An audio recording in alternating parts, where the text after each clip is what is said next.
Quick overview here. So C5 97 C5 Corvette. It's got about 89 or 88,000 miles on the car itself. Some things were changed out by the previous owner, like shocks, brakes, and things of that nature. However, the engine blew up after me owning it for only a few months. So right now in there is a cammed LS3. It's the same intake that I got with the previous owner. Recently just installed these track spec hoods because I'm out here in Victorville, California, and the temperatures are getting too hot. So that's a whole project I did a couple of weeks ago, but unfortunately I didn't record it. Also cut the mesh grill out as well, the front license plate grill, and put a mesh grill in there. But as of right now, this video is not about that. It is about my wheel bearing. So as of right now, I got the car jacked up.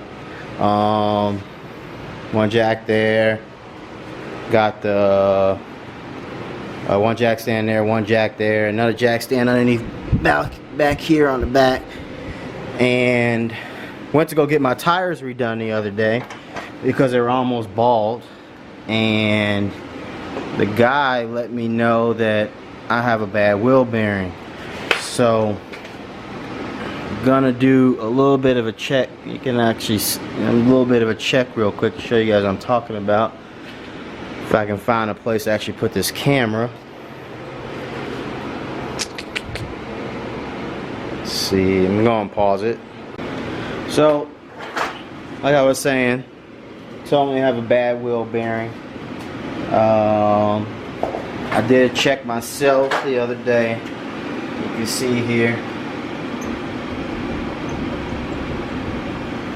And also, even more so, back and forth. And then right there to the left and right. So, I'm gonna go ahead and pop this wheel off. You can actually hear it if you look close enough, maybe if you listen hard enough.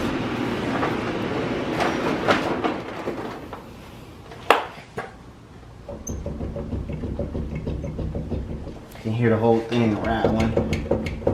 Hopefully it's just something loose and it's not the wheel bearing, but just in case, I have a new wheel bearing so I can go ahead and pop it on and off.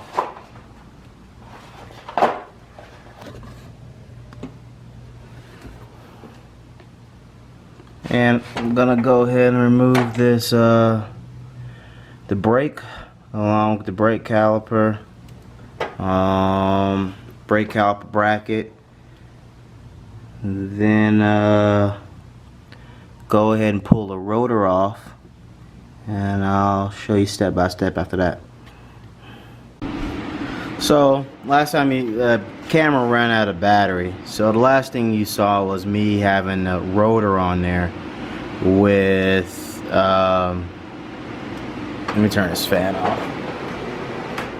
Me having a rotor on there with the caliper still on. Since then I've taken the caliper off and the caliper bracket off, and that was pretty easy. As you can see, have them right here. I kind of left the bolts there with it. There's the brake pads, still pretty good. And then I pulled the rotor off immediately. After that, worked the two bolts at the rear to get the parking brake shoe off. The first thing you have to do is disconnect this from the back. Just take a little screwdriver. You can manipulate with your fingers. I was able to do with my fingers, and you just take it off the back hook of the parking brake chute, which is this right here. After that, you gotta take the two bolts out, which hold the part of this bracket on. These two bolts. You won't be able to get them out all the way. The bolts right there, due to the angle of the way the whole hub assembly, the whole knuckle is attached here. So you'll have to wait till you be able to rotate to pull both bolts out. But you'll be able to get the top bolt out. Used a 14 millimeter, I believe, 14 or 15 millimeter to pull it off. Then after that, just gotta manipulate it through this hole and pull it out, and it's pretty easy. From there on, I continue working. I went ahead and disconnected the 4 points to hold the knuckle on. Well, I disconnected so far 3 of them. You got the top here on the left, the bottom, and then you got the center part. Start at the top. I use this pickle fork. Say you possibly have to be careful so you don't damage your plastic boot in there, but I just stuck it in between and I just hammered it away, and then I was able to pry up. Did the same thing with here. After you remove the nuts, of course, then you start to pry. Haven't done the bottom yet. Still working on that. Did get the nut quite a bit off. You can see right there on the far end. Did get it quite a bit off, and that's where I'm at right now. And just gonna keep it going. Give a quick shout out to a guy named Froggy. He has a YouTube channel that I'm using primarily to help me go through this, since I don't have a factory service manual for this car. I'm gonna set the camera up and then I'll get back at it. So finally actually got it out. What I did is I just took the jack stand that I have over there and took it off of here, off the lower control arm, and allowed the lower control arm to sag a little bit more, and there's a little bit of wiggle, and the entire process just came out. As you can see here, it's sorry about the camera angles, it just makes it way too difficult to keep moving around. But as you can see, it's a little rusted over there, at least on. And there you go. Now it's freely hanging. Don't know if you guys saw that, but able to get it all the way out.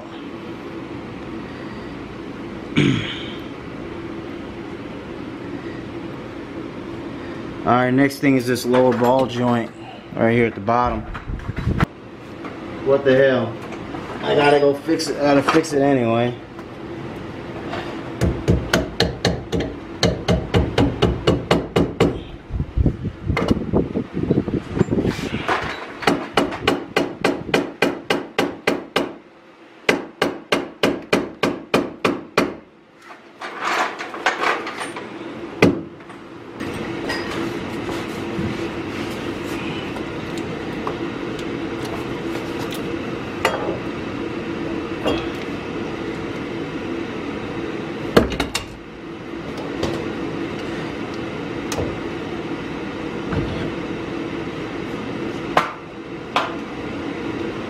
I have no idea what all that was about, but I do know I tore it up.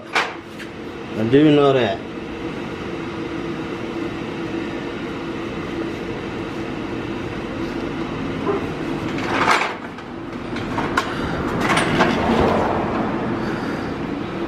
Don't know if you can see it. But yeah, it is ate up.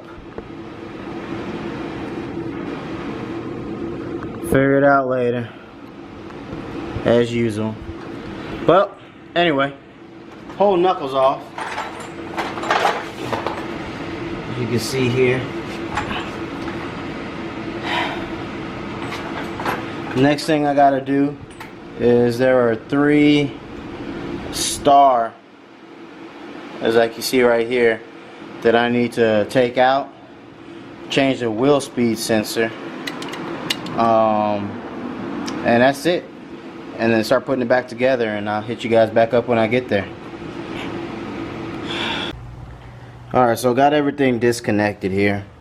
Knuckle is separated with the back plate. Here is the old one right here. Really don't know myself how to look at it and tell if it's bad on the inside or anything like that.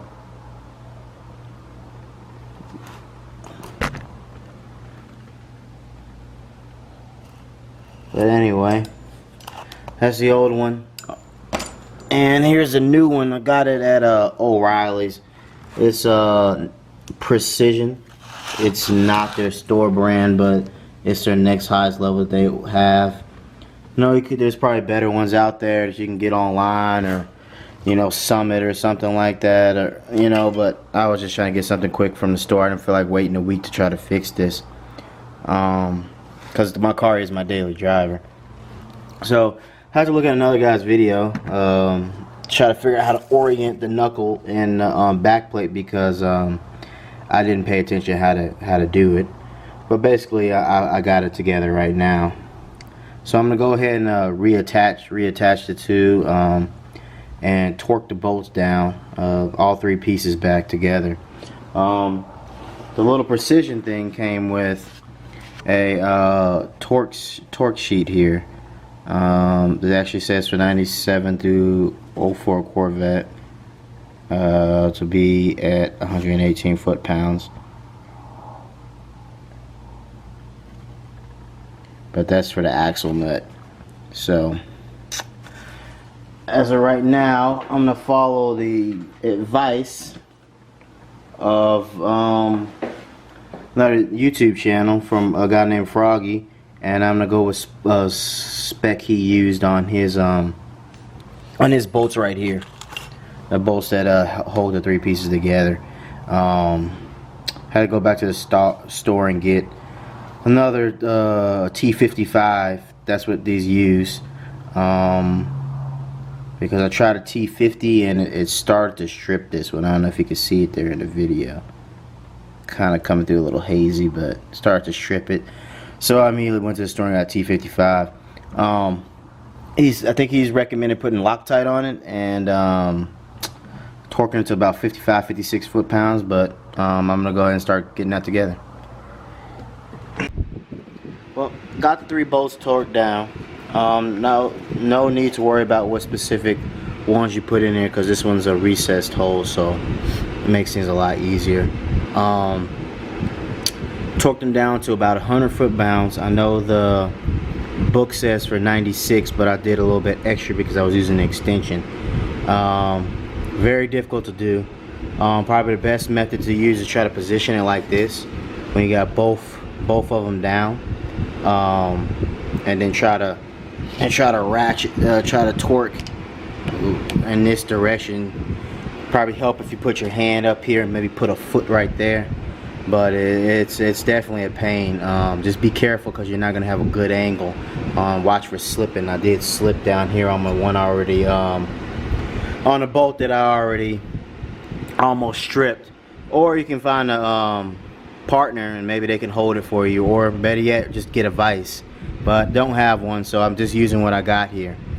Now I'm gonna start putting everything back on.